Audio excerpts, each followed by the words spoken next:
This week I continued my study on miracles, and this is what I learned.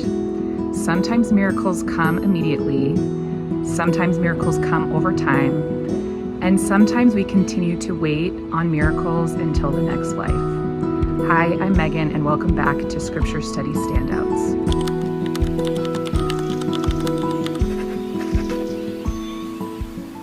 This week I studied the following talks and resources: Think Celestial by Russell M. Nelson, Swallowed Up in the Joy of Christ by Brian K. Taylor, Miracles of the Gospel of Jesus Christ by Carlos G.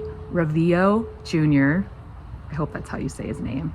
The God That Doest Wonders by Howard W. Hunter, and then an article from the October 2004 Ensign titled Miracles that was taken from a BYU devotional by Matthew Cowley. Okay, so let's jump right into what I learned. The first thought: sometimes miracles come immediately. In the Ensign article, I learned about some incredible miracles that happened amongst the Maori people. I'm not sure if that's how you pronounce it. While Matthew Cowley was serving a mission there and ministering there. There were stories of healing, restored health, even what appeared to be restoring of life, and other divine interventions, all flowing from the great faith of the people, fasting, and their cultural expectation that miracles were not only possible, but normal. Elder Cowley talked about the spiritual work of making time, preparing ourselves, and having unwavering faith that God's power can be called upon. Their faith allowed them to see mighty miracles with their own eyes. We know that God is a God of miracles, and we know from the Book of Mormon that miracles have not ceased. We have been taught by our prophet to seek for and expect miracles in our lives. We've been counseled to pray to the Lord for help, to have the kind of faith required for these types of miracles. I want so badly to have this type of faith. The stories in this article really inspired me to do the spiritual work, to have this type of faith, and to call upon the powers of heaven to experience these types of miracles in my life and in the lives of those I love. I really do believe that we can have direct access to this power. Okay, the second thought: sometimes miracles happen over time.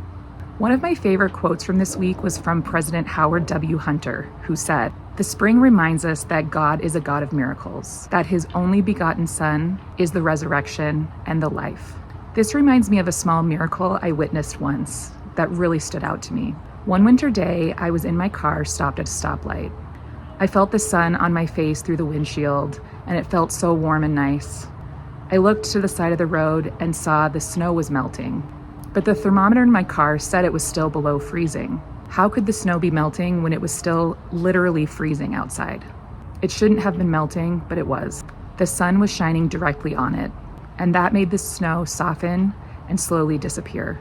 It felt like a metaphor of how Christ can soften our hearts and bring healing, even when it seems impossible. Even when we feel frozen or stuck, the light of Christ can work slowly, quietly, and miraculously to change us over time. This is the miracle of conversion.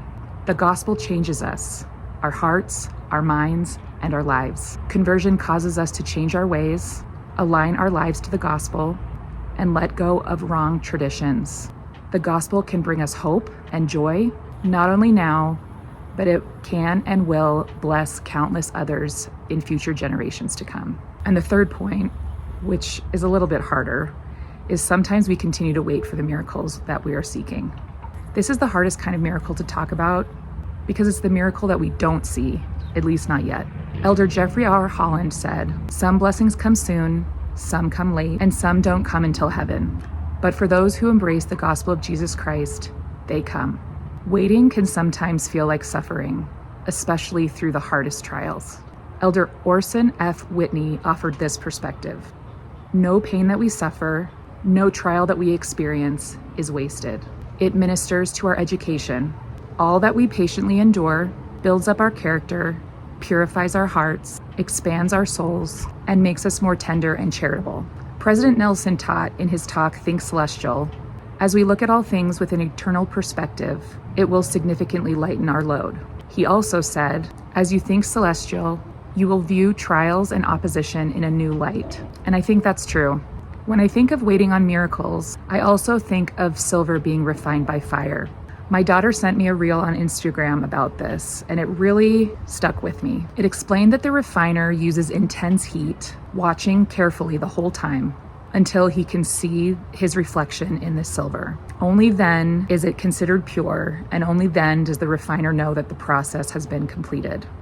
I believe God does the same with us. We are refined through trials, through waiting, through sorrow.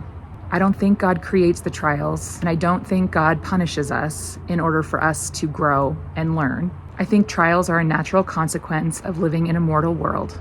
And sometimes God allows those trials to happen and continue, and he stays close to us until he sees his reflection through us. So why do some receive their miracle while others patiently endure, waiting on the Lord for what seems to be forever? I don't really know, but I take comfort in this verse, 1 Nephi chapter 11, verse 17. I know that God loveth his children. Nevertheless, I do not know the meaning of all things.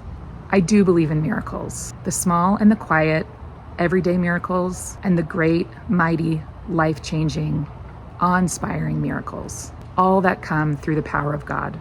Even when we don't understand why, we can trust who is in charge. We can trust that he sees us, he loves us, and that miracles, whatever form they take, are coming. Thanks for being here. I'll see you next time. Thanks for watching and making time with me to capture the moments that matter. If you liked this video, think about subscribing and joining me next time. We can be friends.